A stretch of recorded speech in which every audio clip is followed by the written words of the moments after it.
Ladies and gentlemen, welcome to this very special farewell for Harold Harry Smith.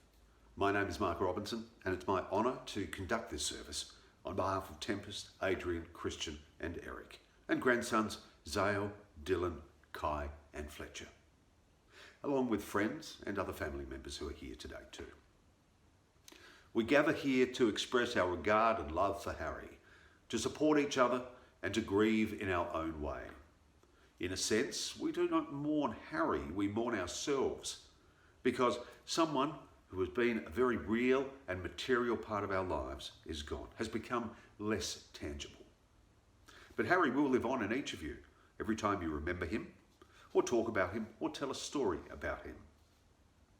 He is alive in these memories and alive in your hearts. So in this sense, he lives on. Soon we'll hear more about this remarkable man, a husband, a father, a friend to many, a passionate fisherman who loved life.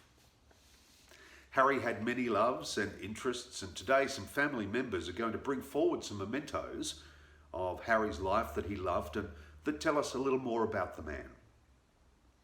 Harry loved his fishing. That was a lifelong passion. So I'd ask Adrian to come forward with Harry's favourite photo, standing proud next to the huge tuna he hooked, a moment he never let people forget about. Music was also a great love, so I'd ask Tempest to bring forward a radio which is tuned to KLFM, where he enjoyed his music greatly. Footy was a big part of Harry's life, so Christian, could you bring forward his beloved Saints Guernsey that he wore with distinction in the Premiership Grand Final that he played in. And last but certainly not least, Harry loved cards, poker in particular, and when the fish weren't biting, he loved nothing more than trying to fleece his mate Franco of a few bob to help pass the time. One last thing, a very special memory, is a photo of the true love of his life, wife Marion. She, of course, passed away 5 years ago.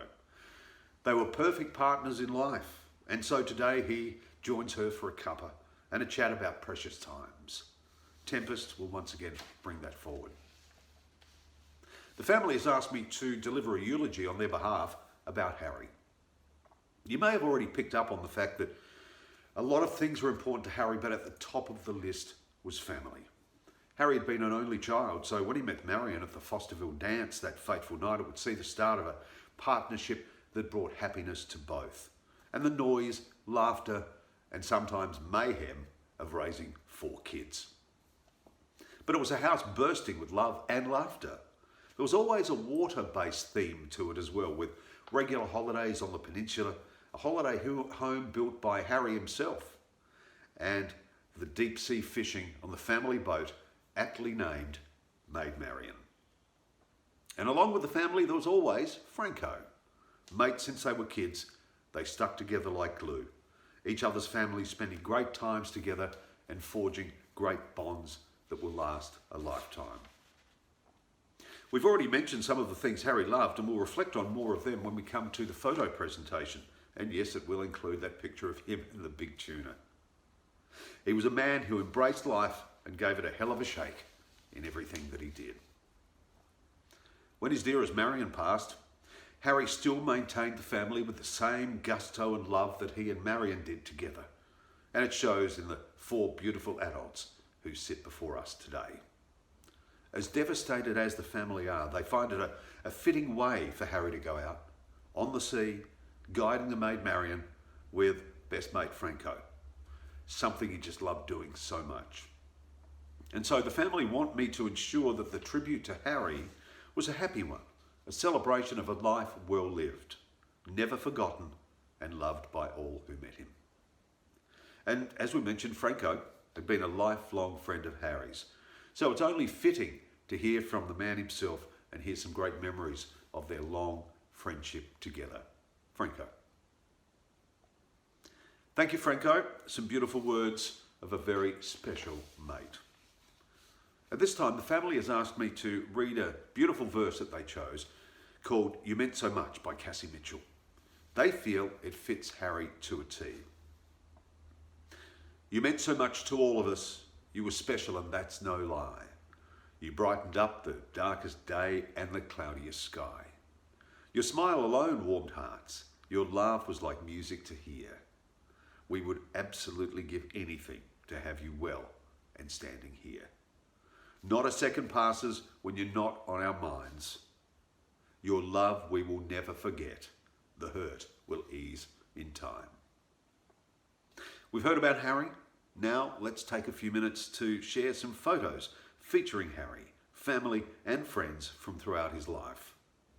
We ask that during this time you think of your favourite memories of Harry as we share some of the families with you, accompanied by 2 songs specially chosen by the family. Lovely photos and great memories. It's now time to commit Harry to his final journey. Be free, be strong, be proud of who you have been. Know that you will be mourned and missed, and that no one can replace you, that you are loved and are beloved. Move beyond form, flowing like water, feeding on sunlight and moonlight, radiant as the stars in the night sky. Past the gates, enter the dark without fear, returning to the womb of life to sleep in the cauldron of rebirth. Rest, heal, grow young again. Be blessed. In a few moments, the final music will be played, and Simon will call on the coffin bearers to come forward and accompany the casket to the hearse. And with that, we will say farewell to Harry, a man much respected and loved by all who knew him. And we thank each and every one of you again for joining us today. We enabled Harry a dignified farewell. That's what he wanted, and meaningful as well, very important.